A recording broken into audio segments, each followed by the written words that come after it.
International Debate Competition Senior Category. Now, I would like to invite our moderator for the round, Vidhi Soni, to please take over. Okay. Good morning, everyone. My name is Vidhi Soni, and I shall be the moderator for this round. Welcome to the fourth edition of 404 International Debate Competition organized by Vijaybhoomi University.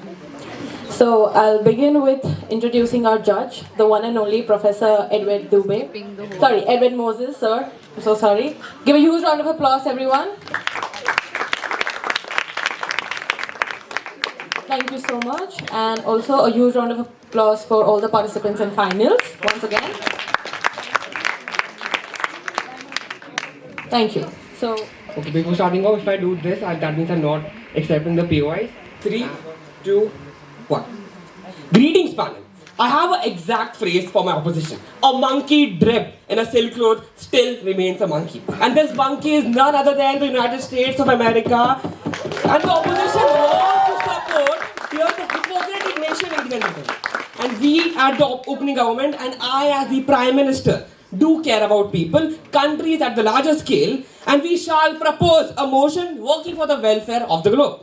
Okay, starting off with my first, defining the main terms. So what do we actually find the main terms in the motion is that why China and India?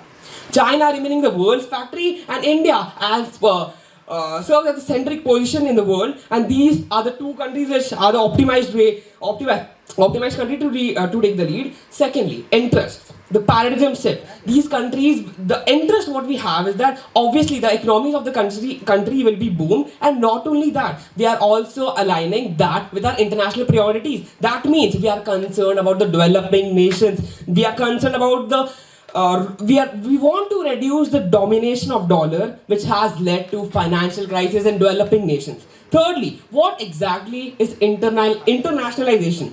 We support the extensively promoting China and Indian rupee, and we want to decrease, that is the de-dollarization. And why exactly do we want to benefit the developing nations? This shall be the essential flow of my debate.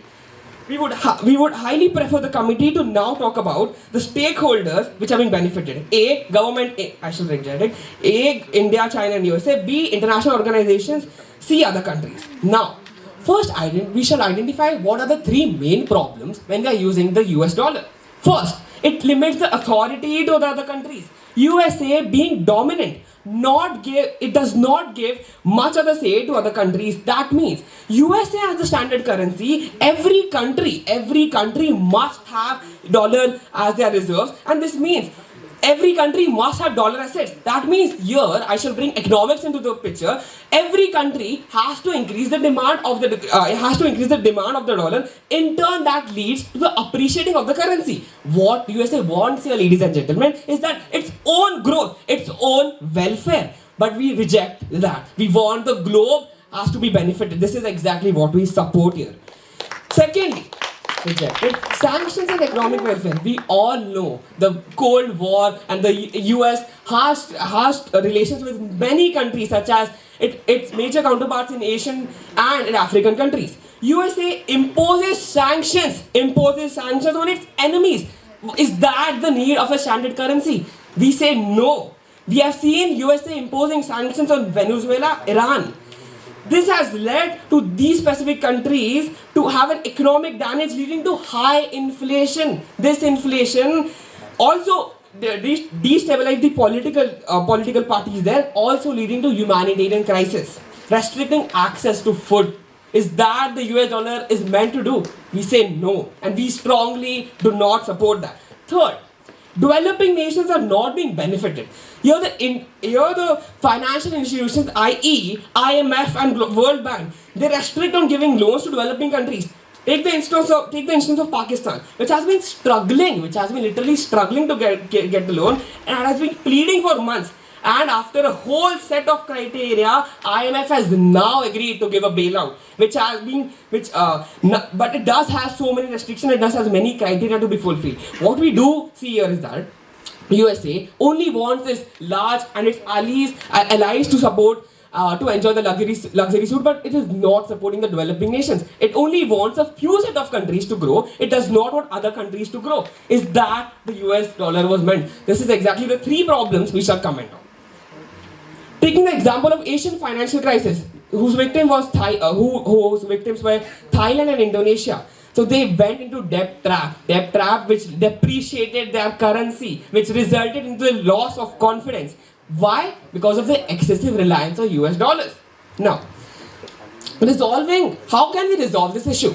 By pushing yuan and rupee as can solve the issue. Now, commenting on why China and India essentially. We all know that China serves as the world's factory, cheap labor, it is the hub for manufacturing goods. Here, if the opposition does not know that China has the lowest exchange rate, which makes its goods cheaper, this is exactly where the consumers as a stakeholder have been benefited. Secondly, if we have seen India's expertise by passing Delhi Declaration and 100% and by promoting environment, global biofuels by promoting it. Now, why do I say this? Now, because China and India are covering the aspects of environment, are covering the aspect of cooperation, and also public, i.e. the consumers, producers, and everyone as the stakeholders are being benefited if their currencies are being implemented. Secondly, now we see China and India currently have the largest population. We have to benefit their market. We have to benefit this largest market, which serves as the major market for all the companies in the world. And combined, China and India have the largest GDP than USA. And it has been also predicted that China and India shall surpass the United States GDP in the upcoming years. I see no doubt when we implement China and India in Indian rupee. Considering the opposition at their best, they will be like China and India for self-interest and US is for safeguarding. By now, I do believe that you have understand how hypocrite United States is. Now, by doing it, we are benefiting the globe at large. India is ties with Western countries, and China it's ties with BRI countries. Ladies and gentlemen, to end with, yuan and INR are not just currencies of their respective nations, i.e., which not only acts in self-interest but are the currencies of international significance, benefiting the globe as a whole. Panel, to end, allow me to ask in questions of the opposition. Do they want to continue the hegemony of US dollar? Do they want an era where, or do they want an era where stakeholders have been benefited? I believe we do know the answer, and how can it be? It can only be done when we implement China and Indian rupee. This is Prime Minister at the opening event, proud to propose the motion. Thank you.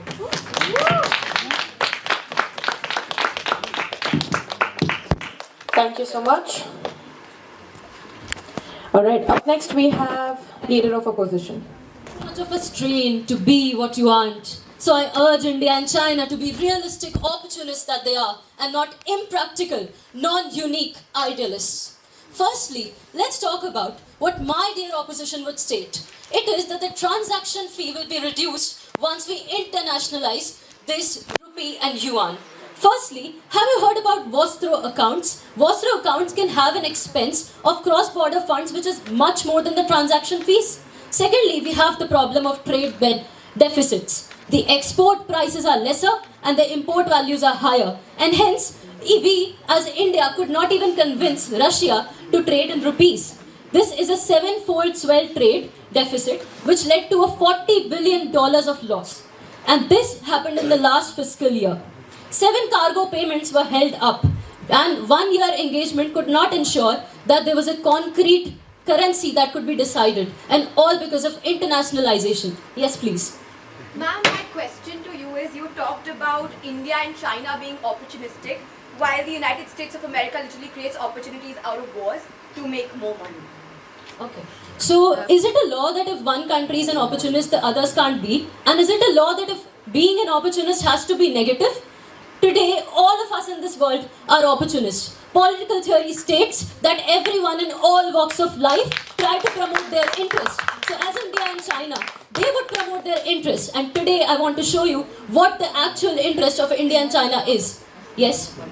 Alright, the speaker just mentioned regarding, first in your initial speech you just mentioned that China and India are actually just opportunists, but in a wrong way, but then you come up and say that the United States is also an opportunist, but in a good way. So can you understand the hypocrisy and just explain what you heard at the same I think it was a mischaracterization. I said that US is also an opportunist and India and China are also an opportunist. And I want you to understand the difference between a positive and a negative. I'm not characterizing US here. The debate is about the interest of India and China. So for once, let's not make everything about developed countries. And for once, care about India and China here. We need to talk about their interest in internationalizing their currency. Let's talk about that. Moving on, there's a lot of uncertainty, as pointed out by the Hindu, in the governments of India and China. The RBI appointed panel stated that the offshore trade and regulatory framework would be great for internationalization. But then the IDG, the International Department Group, said that increased volatility exchange rate would be a problem from internationalization. Good morning. Now, it would cause a different dilemma, which means that the currencies abroad supply would become a problem because the domestic supply will also be conflicted with that. And I don't know how we're going to deal with it. The People's Bank of China also stated that the yuan official exchange rate will be fixation. And just before that in August, they stated that they will have a downgraded fixation. And they also announced a surprise minimum devaluation. Now they did that for their interest, but that also led to investors being perplexed. So do we want that in our society? Do we want investors in currencies to be perplexed in the name of international trade?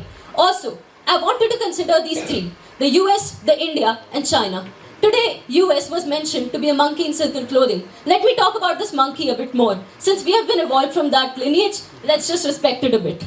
It, by the Council of Foreign Relations, has dollar, the world primary reserve.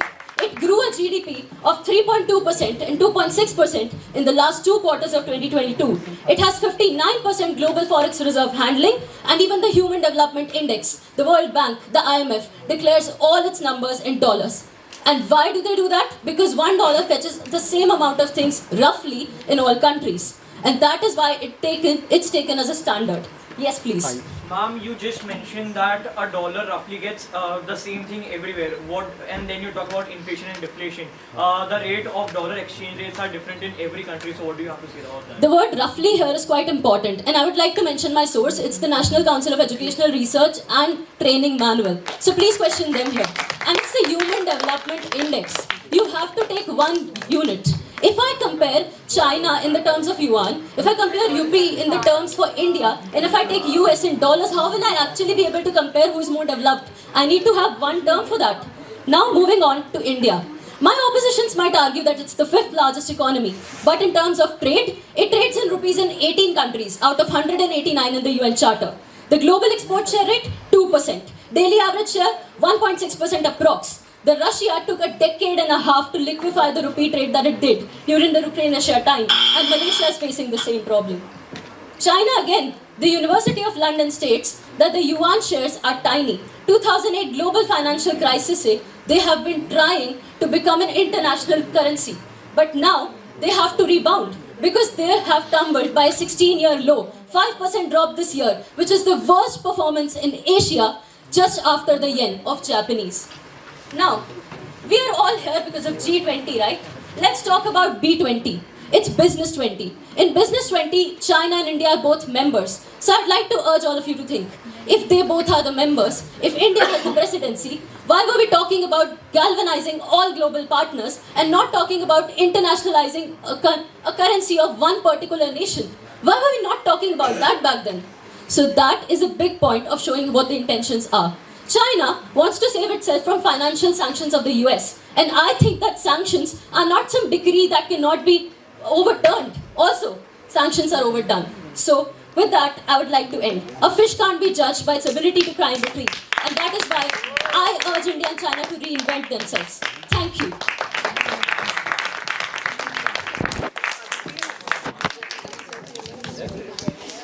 Thank you. But before I do... Alright, we'll keep this for later. Now, panel, let me give you an example. What if I told you that cigarettes are actually not carcinogenic? What if I told you that cigarettes actually don't kill people? What if I told you that last year only 1% of people got killed because of cigarettes? So it's actually a good habit, right? Ha! Panel, now what if I told you? In the last 10 seconds, whatever I've just mentioned is just actual fake arguments without baseless claims. That is exactly what opposition just did in their speeches. One speech back. Panel, you have to understand. By just not stating statistics, you cannot claim the committee. By just not stating statistics that are irrelevant to the motion, you cannot claim the committee. Also, now, let me just talk about that being a proposition, we strongly believe that internationalization of Chinese yuan and Indian rupee is important, and I'll tell you why in a bit. But for the betterment of this debate, let me just give you a proper structure before I go into this. Okay, so first I'll be talking about my personal beliefs and my personal points that the committee should focus on. Then I'll be going on to the speech made by the leader of opposition, which actually has some good points to rebut on, and then finally I'll let you know why we win this debate. Now, first of all, let me just talk about something called as a monetary policy. You have to understand, monetary policy governs countries. Monetary policy governs the global economics. You have to understand, US, just being one country, actually puts in their interest rates up and down according to their wish. Why are we following the United States of America? Why are we following their wishes? And why does the currency move up? Why the currency moves down? Just because of their interest. Yes, sir. Yes, ma'am. Sorry. So you very rightly mentioned that China and India must internationalize their currencies. So if Chinese and Indian officers are scared of themselves, each other, they don't trust each other's loyalties to their own currencies, they can't trade between each other, how will they trade globally in Asia or the other countries? Okay, perfect point. Now, I'll come to the rebutters soon enough, because you have to understand, it is not just about individual countries. You know that if people are fighting, they will fight for a greater benefit. You have to know about something called the game theory. Either people be on level 1 or either people be on level 0. China and India will understand that it's a global development and they need this. Either they both succeed or they both fail. So what will you choose? They'll succeed or they'll fail. So these are quite irrelevant questions for this debate. Secondly, I move on to my point called as stabilization. You have to understand, at this moment, we just have one currency dominating the whole globe. Why? Why is this? So whenever the US falls, everybody falls, right? How about we just take an example of 2008, the Great Depression. Come on, US currency was not able to even withstand that. It fell, and with its falling, people fell. Okay, if the opposition does not want to know 2008 because I guess they were very young at that time, let me just give another example. COVID-19, it happened 2 years ago. Even the US currency failed that time. You have to understand that in crises, we believe in currencies. And if the currencies are not being able to stabilize themselves, then there is no point in believing those currencies. But instead, if Chinese yuan and Indian rupee come to the existence, then you have to understand that instead of two, there will be two people. I'll come to you. Instead of one, there will be two currencies. There will be stabilization. If one fails, another will succeed. People have to understand that they cannot just change their laws, because now it's two countries, not just one. Okay. Finally, now moving on to a few rebuttals. Any POIs? You had, yes. So when you mentioned that USA alters their interest rates according to their own benefits, why doesn't China also alternate their land according to their benefits? So how could people put trust in China and believe in the currency at the international market level? I hope you do understand that land and currencies don't mean the same thing. So we are not in that topic. And first of all, China, it's its own hypothetical assumption of a land. And anyways, US didn't even consider the land policy. And the thing is, here we are supposed to conquer the world with everyone. And the land policy was actually quite vague in this point of motion. So I'll just move on to my rebuttals. Now, talking about the leader of opposition, I would like to just give you a brief example about the points that they mentioned about statistics and about mentioning the sheer hypocrisy of countries like China and India. Well, we need to understand the history of the United States dollar. We actually gave them a straight path. We actually gave them a finishing line first off. They just came in, they win, they saw, and they conquered. That's it. Now, you have to understand that the society has to change. You have to renew yourself. You have to understand that fresh start is important in the world, and now you just cannot focus on one giant who is just willing to suppress people, but rather you have to focus on two countries who are willing to globalize the whole nation. Any POIs? Yes, please. So you mentioned about the Great Depression year and about the COVID period. Then I ask you that China's yuan is decreasing by 5% and it has now reached to 7.6, and Indian currency has also been decreasing since the demonetization because the 2000 note doesn't have any confidence in the businesses itself. How would you state that? Alright, so let me just give example here. Panel, we have to understand, irrelevant facts don't make the debate. The actual, if you consider the price level of being an economics student, I understand. When the currency depreciates, we all think that it's actually a negative point for the world. But actually not. It's just negative for the country who are doing it. So indirectly, I would actually consider this as a selfless attitude of India and China if their currencies decrease, because their imports and exports are going to increase for the world. You have to also understand that if the Chinese yuan decreases and the Indian rupee decreases, then it's actually better for the country. And if you talk about individuals, then decreasing your currency actually comes under monetary and fiscal policy, and sometimes countries do this in order to expand their economic status, which is something called as the PPC, production possibilities curves. And you have to understand that it is a deliberate action and not just a national calamity. Now, coming to another real life example, so let's just talk about Venezuela. Well, what happened in Venezuela? Just because of hyperinflation, because of the dollar, the whole country collapsed. We have to understand, the argument just does not live on the stage. It is far beyond this. It is about humanity that we are talking about. Now, US dollars is actually capable of destroying a whole country. And the example is right here, Venezuela and hyperinflation. So we have to understand that instead of just putting in arguments and trying to win, we have to consider humanity. We have to consider that they actually matter. Us humans have a world to live in, and that we have to protect their interests and not just our interests. Being selfish will only attract selfish people, and that is why we claim that India and China together will actually forbid this. Thank you. Alright, just to conclude, just consider this airplane as the US dollar. Every plane lands, okay? It's time for them to land. It's time for us to grow. It's time for renewal. Thank you so much.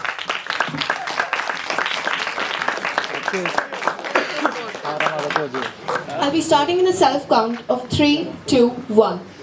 Two roads diverge in a wood, and a country chose what suits it the best. And that has all made the difference. Let me start first of all.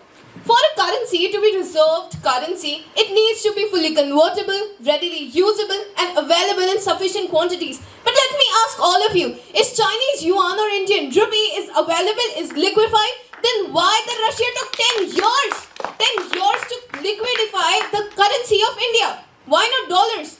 My worthy opponents even countered about that. Yes, Indian rupee got devalued, Chinese yuan got devalued, but we need a fresh start.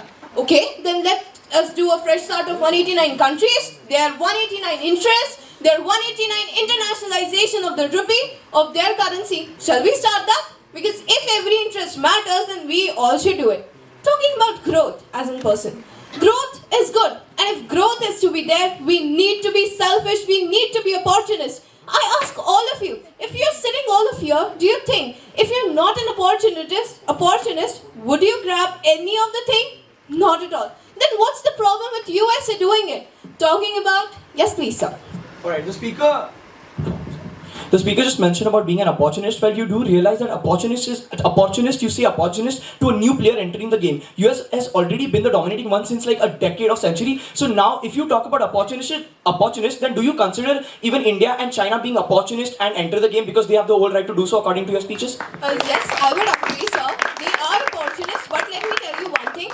If you think the coalition would happen between the Indian rupee and the Chinese yuan, like there won't be any monopolistic preferences when someone wants to trade. I mean, one would prefer Indian rupee, another would prefer Chinese yuan. What do you think about that? We need a standardized method. The standardized measure doesn't talk about 189 countries and their interests. They talk about a measure that each and every country has to follow, irrespective of the dominance we are talking about. And dominance, what kind of dominance? Are they like coming up with weapons and killing you with their dominance? Or they are dominating in the world economy? Then my worthy opponents, you only mentioned that India is the 5th largest economy. So please do not mention that they are coming up here and degrading your GDP. Because it's in your hand, your exports, not in the US dollar's hand. Coming up on the point, I will say that China's completely troubled with US financial sanctions. We are talking about here the Indian and Chinese interests. But they are not interested in getting the throne. They are just interested to dethrone US. That's what their interest lies in, not in the interest of internationalization of their currency. Any POS? Yes, sir. So, ma'am, according to you, breaking the monopoly, even if it leads to bad outcomes, is that a bad thing, breaking monopoly? So breaking monopoly, I am again referring to my point. Breaking monopoly does not mean that you will come up with 189 countries and their interest in terms of breaking a monopoly. The US dollar is not here, stands as a monopoly here. It stands as a standard measure, not a monopoly that it has created all over the world. Let's talk about, you're mentioning about US dollar. It cannot be blamed for everything, let me tell you. Countries which commit the original sin of borrowing in a foreign currency do so because it's a cheap and their financial regulations are in lax, not because of the US dollar's dominance. And let me tell you, India has reduced its foreign exchange rate from $2 lakh to $75,000. You're talking about stability. The Indian economy is not stable right now. The 2016 demonetization, the 2000 note cannot find the confidence in self. The country cannot find confidence for the note in the neighboring countries as well. Then how can you talk about, when you talk on the table with international affairs of internationalization of rupee and yuan, what will you bring on the table when the US dollar will come up with every single dominance? And you're talking about decay, then yes, if they had took a monopoly, they have worked hard for it. They have did it, that's why they have the monopoly over a decade. Not because it was their birthright or they have signed a paper in the name of coalition. That's what I want to say. Any POIs? Yes, sir. How will the Deputy Leader of Opposition like to comment on Venezuela crisis, and what is the guarantee that these crises won't repeat? Okay, sir, then let me talk about the Iran one as well. Iran was also given a sanction that it could not break it up, but it did break it up, and the GDP growth was over 3.7%. So the crises are not in the US dollar's hand. The crisis and overcoming the crisis in the country's hand itself, not in any other currency's hand, if I talk about. Any other POIs, if I would request? Thank you so much. Thank you, sir. I'll start on the self-count of 3, 2, 1.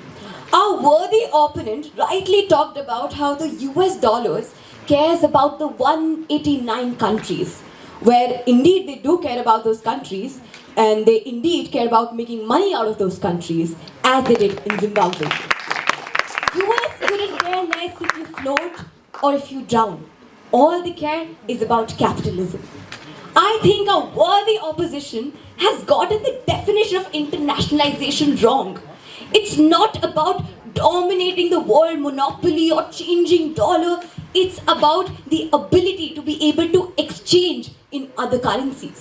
And do other nations don't have that right? In olden days in the United States of America, mothers used to say, eat child, or someone is starving in India or China wants that food. But these days they say, study child, or someone from India or China will take away your job. Because the CEOs and the unicorn startups are coming from these nations. And it's time the West realizes that the global leaders can also emerge from Asia. My second contention is, imagine this pen as the world population, right? 4% of this is well in the hands of the United States of America, while the 1/3 of this entire pen is India and China, and 50% of this belongs to the BRICS. So the argument is, isn't it elementary for such large populations to dominate the world currency? Or isn't it elementary for such large populations to be able to exchange goods in their own currencies? I would now like to talk about India and UPI. India and UPI is something that has recently been come up, right? A lot of countries have already adopted to it. A lot of countries have already been using it, and a lot of countries have already signed memorandums of understanding to use it in the future. As the Prime Minister rightly said, the USA has the habit of giving shock therapy to other countries in the world. Right there in the World War. Right. What I mean here is, so many international organizations were created after World War so that the underdeveloped and developing countries get a chance to develop, right? But the thing is, those organizations were so dominated by the West that we needed summits like G20 to happen in the first place. I would now like to talk about why I'm talking about countries collaborating in G20. Well, we are here to discuss about G20. And G20 involves fostering collaboration. What the opposition wants us to believe is to create a unipolar world. A world which is dominated by one single country who doesn't care about the interests of others. But they forget that what our future should be is a multipolar world. A world where all the countries are on equal status levels, are on the same equilibrium. I am sure the opposition disagrees with all my contentions, but I would like to ask them, is opposition healthy for a government to run? Is opposition important for a government to run? And the answer is yes. Opposition is really necessary to keep the check and the balance. It's in CBSE and CRT 10th grade. The thing is that for economies to survive, or for dollars to survive, and to keep the United States of America in check, it is pivotal that they have strong and worthy opposition, as I have, to make sure that they don't dominate the world again. The opposition fails to understand that internationalization isn't necessarily about creating another domination, or isn't necessarily about creating another monopoly, but it's simply about putting everyone on the same pedestal and equilibrium, especially when it's 1/3 of the world's population.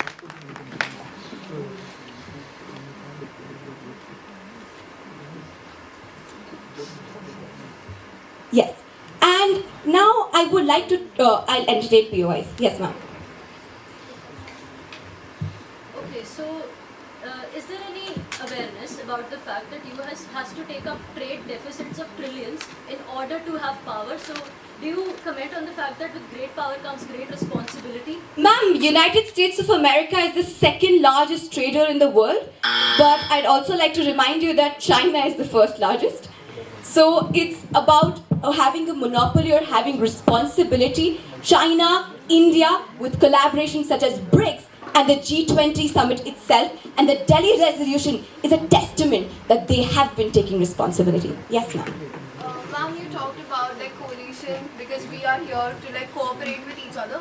But I just had a question. Could you give me a standard measure for 189 countries coalition? A currency for all those countries as a standard measure. Could you provide me an alternative? Ma'am, again, internationalization is not about creating one dominant currency or having standardized currency. It's about a country's ability to be able to trade in their own currency. Yes, ma'am. Ma'am, you very rightly mentioned that CEOs are coming from these nations. Please tell me, what currency do these CEOs transact with their business partners? And why do they transact with dollars as a unified, or as you like to say, equilibrium, as US dollar is an equilibrium in the entire world? Again, ma'am, US dollar isn't the equilibrium in the entire world. It's the monopoly. And that's why to create equilibrium, new currencies should emerge. Thank you. Okay, thank you so much. I'll start on a self count of 3, 2, and 1. In the quest for recognition, some choose to unnecessarily reinvent themselves or the wheel while the road to progress has already been paved. Guess who I'm talking about? India and China. With that as the leader, as the member of opposition, I strongly stand by my contention while opposing the motion presented to the House. We live in an emergency. We live in times of crisis and times of war. What do they bring? Uncertainties and global instabilities. We live in times of war where a war is happening miles away, but we get affected here. We have global instabilities. Each trade route is affected. Our sensexes and stocks are completely fluctuated. And now the proposition is further trying to complexify this world trading by rendering the very currency where transactions take place, by rendering the very currency that holds the entire trade together, by further introducing new agendas for each country and company to comply and incorporate, so that what happens? Well, just because mere recognition is not found, because they feel like a neglected middle child, they get all their benefits and they get to face all their atrocities with that. Moving on to my next point, even the opposition is trying for the same advocacy as the proposition is mentioning, because with all those arguments, sir, you're already trying to prove our point. Yes, we want India and China to benefit. I will tell you how. I will tell you how they will not benefit when their own currencies will keep on prospering. We talked about changing the name of India to Bharat. What arguments came up? Well, there is a infrastructural damage, so many collaterals would be needed, or so much money would be put in. That's what happens when an entire currency must be changed. Complete change, infrastructural change. And this task is extremely tedious. So just to boost the ego of a particular country, we cannot account for destabilizing the entire country. And honestly, let's face it, countries opposing the Western sanctions are themselves likely to stick with the dollar, as you so rightly oppose. And go ask them to preserve their own security, they resort to the dollar, and because the dollar is the key. This is how these countries benefit. And I'll tell you why. Because new emerging markets like India and China, yes, as you very rightly mentioned about the global economic dip, they were a victim to this global economic dip, and I'll tell you, they will be a victim again if the US dollar is not prospering in the world anymore. I will also like to take out the point of the dollar when it comes to the rescue of high inflation. So in these financial crises where countries with even large stockpiles shrink down, we need to know that rapidly increasing, just trying to propagate one currency won't help. We need an equilibrium, madam. We need unity. We need a unified. The propagandas of China. Since time immemorial, China has been adamant on immorally acquiting land that's not theirs. This shows no loyalty of this country to other countries or to itself. How does the proposition suggest that a currency from a country that is so illoyal, that is so unimmoral, would be adjusted by the world and come by the world? Why would the world take up why would the world take up transactions in such a currency? And let's talk historically. India-China relations. Well, remarkable allies, aren't they? And even the leaders of India and China, they find it uncomfortable to even have conversations with each other. And you tell me they will trade together? You tell me these corporations will boost up a new economy, send it to the world when they cannot even make transactions among themselves? They will make global Asian transactions when these countries cannot even have a round table conference. And then you say that they will follow up the rest of the world. With that, to back this up, I want you to picture this. China and India setting out to internationalize their currencies, the yuan and the INR, as alternatives to the almighty US dollar. It sounds like a local coffee shop trying to take on Starbucks. Sure, they might make a decent mean latte, but taking over the world of coffee? Good luck with that. And as the DPM again and again mentions, panel, you need to understand. Panel, you need to understand. Panel, yes, you need to understand when I emphasize that dominance of currency is not equal to the dominance of a country. China does that, not USA. Because if I had to talk about country dominance, China is no behind either, sir. And the dollar dominance in the world at this hour is not imposed to the world traders. It is not imposed to us citizens. It is not imposed to any boundaries of the world. It is a self-demand. Every country transacts in this dollar, and there is a reason. There is a reason you like something. There is a reason you credit for that thing. So, yes, sir, I will take up your hand. Are you talking about the same coffee shop which is the world's largest factory and the world's largest retail in the upcoming years? Thank you, sir, for proving my point. Yes, it is the world's largest factory, and that is why there is a kind of equilibrium or a kind of unification in the transactions all over the world. Moving on to my next point, Indian-Chinese exchange reserves. Well, proposition just reflected their hatred for USA and not understanding the agenda very clearly. But you know how the US dollars are used for transactions? If these rapid shifts keep happening for revenue exchanges between India or China or any other country with India or China respectively, then they have an implication of these values of these reserves. They need a kind of supervision. They need a kind of balance on which they work, a balance of currency, a balance of economic stature, a balance of one currency, not 32 currencies trying to take up the world. Because come on, till what point will we try to convert? Okay, I go across one border and I convert my currency to some other, and then when I have to convert it to another one, because apparently Thank you, participant. Thank you. With that, I rest my case.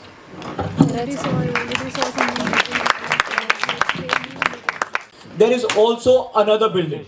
That is the building of the Indian currency and the Chinese currency. They just want to prosper themselves, and it speaks literally to the academic and intellectual prowess of my dear proposition, of my dear opposition, that the government whip and three speakers before him have had to explain that we are not here talking about dominance of one country over the other. We are here to set up a multipolar world.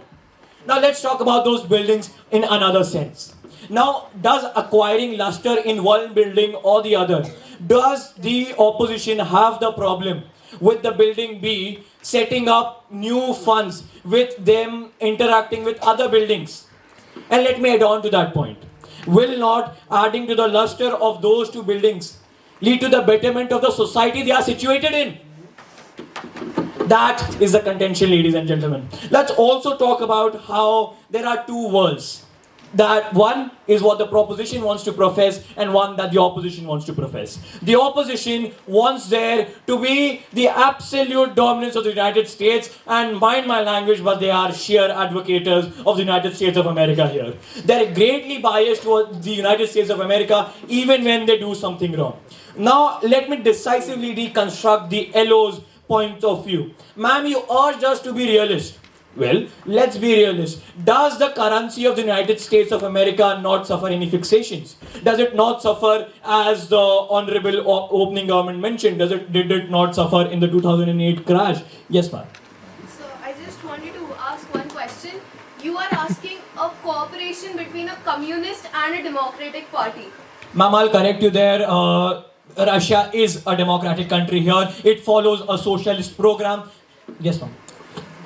Well, impeccable. The sun never sets on the UK empire. And isn't that why all countries' unicorns found it a reliable source to study its cash beyond that light? Do you agree with that statement? Yes, ma'am, I do agree with that statement. US is a great country. The US dollar is a very dependable currency. And that is what we want for other currencies as well. That is what we want for other countries as well. The contention today is it in the interest of India and China? We are not here talking about the interests of the United States of America. Leading on to your contentions, ma'am, please have a seat. Thank you so much. There are flows in every currency. There are fixations in the US economy as well. There are extremes in what it fetches. Right? There are extremes in what it fetches. There have been just too many statistics and sanctions that have been addressed by the DPM as well. He talked about stabilization and the need to renew and reinvent every economy. And that is what we want. Is it not in the better interests of any economy to renew and reinvent itself, to go out into the liberal world, to interact with as many countries as it can, and hopefully, if it's not United States, probably not shock therapy then. Leading on to the contentions of the DLO, ma'am please, time changes, alright? If you want progress, time changes. You have talked about how the United States of America was there and how it had been the lone survivor. Yes, ma'am, it has been the lone survivor. But time changes. Economic prosperity comes after the due process of time. That is what we want. And yes, ma'am, to your question that are they using weapons? Yes, ma'am, absolutely, they are using weapons. They are developing weapons through the economy, and they are exerting themselves onto the world polity, onto the social stratification, on the demographic dividend of the entire globe. The leader of opposition says that the US dollar is a monopoly, but DLO says that it's a measure. Well, It could be a huge case of he says, she says, but let's not delve into that politics right now. The member of government rightly mentioned that we need alternative centers of power. We do not need one hegemony. How does that benefit India and China, and how does that benefit the world as a whole? As mentioned by the member of government very rightly, that when you have currencies such as the Indian rupee and the Chinese currency yuan coming out, they will get into the domestic industries and they will begin to better their domestic products. And let me tell you, anything that US can produce, China can produce as well, just cheaper and better. The member of opposition has of course talked about how there has been global instability and you need to rely on the US dollar itself. She also talked about how every supply chain is disrupted. Thank you for furthering my contention, ma'am. That's exactly what we need. If one supply chain is disrupted, at least we have other currencies as well to not disrupt those points, to not disrupt those supply chains, and we can have, and as mentioned by the opening government, when the US dollar falls, the entire globe falls as well. That does not happen. Might I also remind you of some world politics? China opened its door with the open door policy by the Premier Deng Xiaoping somewhere in the 1960s, and that made them do great prosperity. That's what the liberalization, the internationalization of their currency, of their products, that's what led to their prosperity. So your contention just simply does not stand. In conclusion, opposition is just advocating for the betterment of the United States. They are not talking about the betterment of world polity as a whole. There have been no contentions of how it affects the interests of India and China. There have just been contentions about how it will benefit or it will not benefit the United States. So their contention just does not stand. So sorry. So much.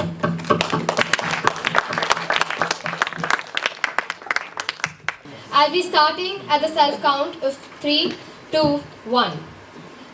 We all agree, everyone tries, everyone puts in efforts, but at the top of the class is that one student.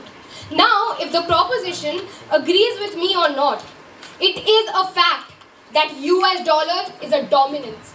Not because the country USA makes it so. It is because the citizens of this world demand it to be. A quote that I'd like to state is that ego is the artist of extravagance, painting over the canvases of simplicity with strokes of unnecessary complexity. This is what India and China aims to do. This is what the proposition aims to do when they put forward this agenda in front of the House. As the opposition whip, I'd like to summarize the points stated by the opposition. And I'd like to back them up with a real life example. As a student, when I enter into a class and ask my fellow classmates, what is the value in Indian rupees of $1? A majority of them would know. But when I ask them, what is the value of yuan in Indian currency, a majority of them wouldn't know. This rightly states our point that to change the currency, to change the mode of international market, it is not just an economic shift, it's a societal shift. A societal shift which is a very tedious process, rightly stated by my counterpart. I'd also like to bring to the attention, as stated by the member of opposition, that USD's dominance in the international finance market is deeply ingrained. Even IMF and the World Bank recognize US as the primary currencies. Also, I would like to focus on the India-China relations when we talk about this agenda. How do we propose that India and China come together when Mr. Xi Jinping is afraid to face India in G20, when they cannot show their face in front of the whole world and proudly say that we support India? Moving on to the arguments, answering some of the questions stated by my very worthy opponents. When the Deputy Prime Minister criticized statistics to start it off, it seems it was because they didn't seem to have enough statistics to back their arguments up.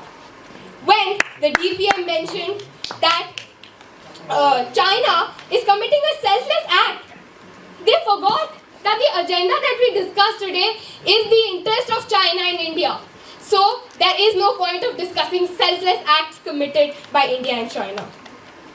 I would also like to say that mentioned by the closing government, when you said that all countries and all currencies should get an equal opportunity to represent themselves in the global market.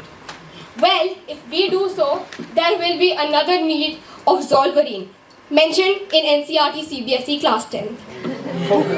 Also, exchanging goods in their own currency is just a complication to the already complex world of global economics, of export market. Yes, sir, I'll take the question. So ma'am, according to you, Zollverein benefited the German government a lot. So do you mean to say that another Zollverein might be bad for the world economy? Sir, to very right point made. I'll just tell the audience what Zollverein was.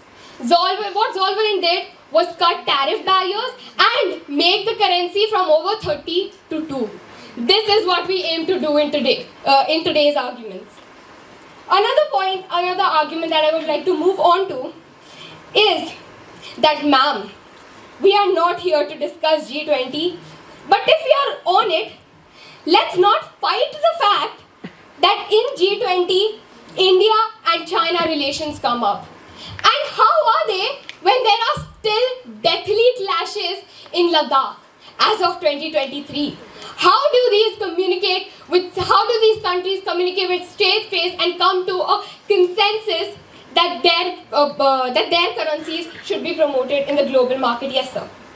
So ma'am, your contention that India and China together should develop a currency or different currencies, because then your argument is not.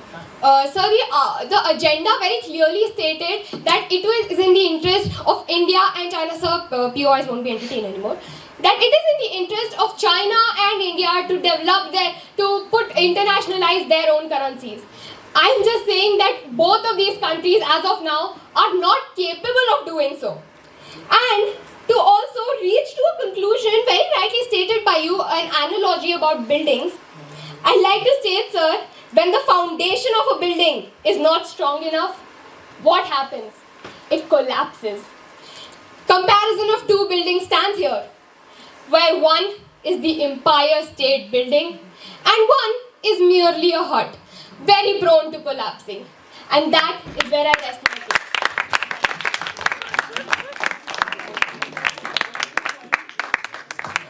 It's the senior category. So the fourth position is occupied by Devratan and Tanush from Sanjay Godawat International School. Can you please have a huge round of applause for them? The third position is occupied by Nyasa and Dishi from Sri Satya Sai Vidya Vihar. So now, I know all of you all are waiting for it. But like I said, I'm not going to keep it short and sweet. I will take my sweet time. So I'll start with the first position first. The first position is occupied by Avdesh and Shrestha.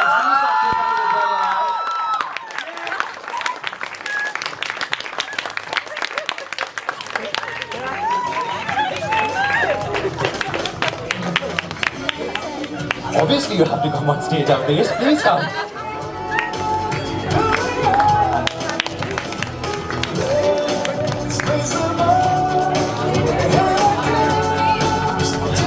Can you please have a huge round of applause for them?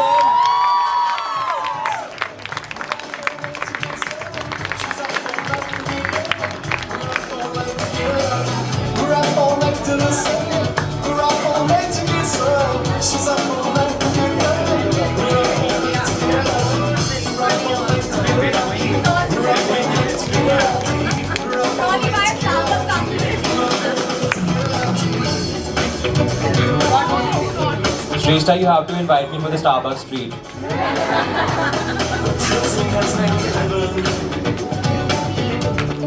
And the second position is occupied by Pehel and Rupashi from Cambridge Court High School.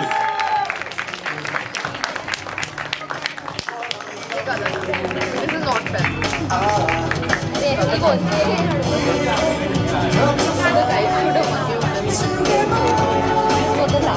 Can you please have a huge round of applause for the winning team?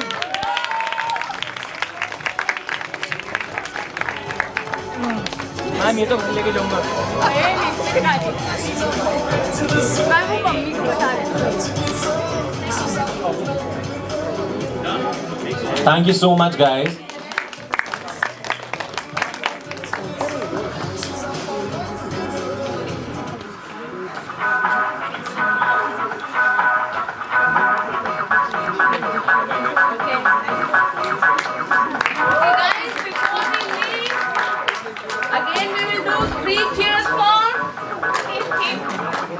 Three cheers for FNF. Hip hip! Hooray! Hip hip! Hooray! God bless you and see you next year.